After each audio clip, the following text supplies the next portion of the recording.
Hi, my name is Florine Imo and we're at Steve Turner Gallery in Los Angeles and this is my show Judgment Day.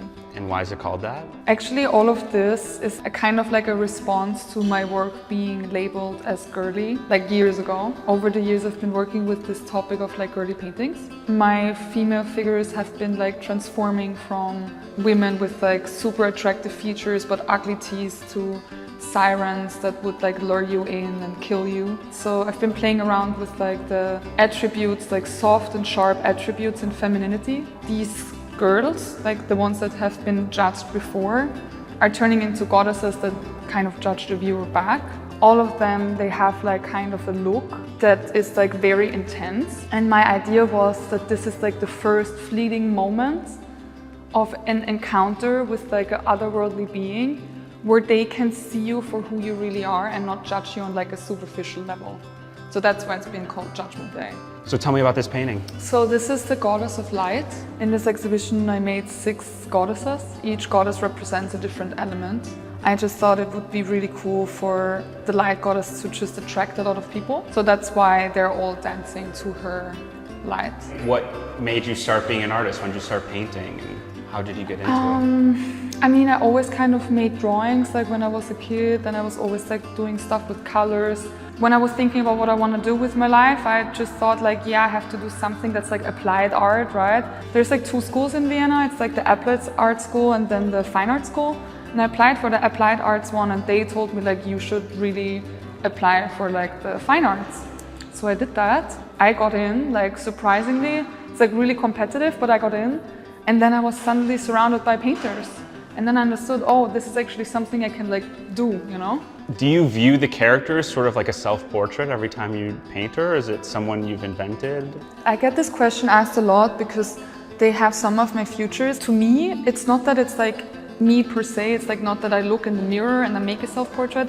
I do make self-portraits, but then I do it like really on purpose. It looks much more like me then. But yes, there is like, of course, this is my spirit, you know, like you can see it. I can't hide it. It's not that I want it to be me all the time. I see it kind of more universally.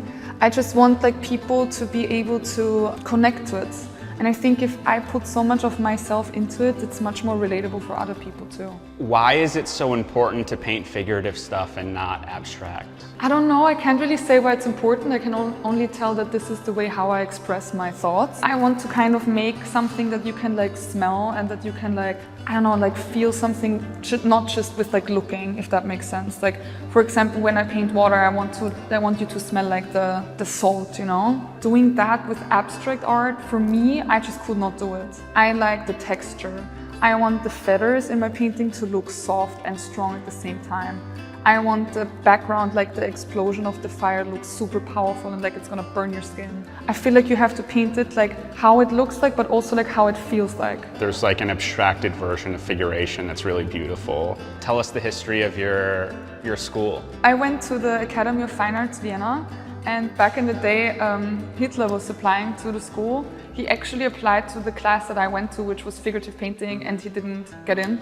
And every time when we would like chill outside the school, there's like this statue of this poet, and we would chill there and there would always come like these tourists and like the person who tells them, and it's always the same story, like Hitler didn't get into the school. Tell me about working in LA the last couple of months. How did you get here and how did that come together? So I'm actually cat sitting a friend's cat. That's kind of like how I came here. I like to just explore different cities and their art scenes. Me and Steve decided to have this show, so everything just came together kind of random, but in the best way. I don't know, I think every artist can relate. If there's something good coming your way, you just kind of have to do it. It was really good. Like, I think LA is a great place for artists. Like, I can see myself coming back like a lot. I'm gonna come back next year anyways. Tell me about the scene in Vienna a bit more. The thing with Vienna is we have these 2 really good schools.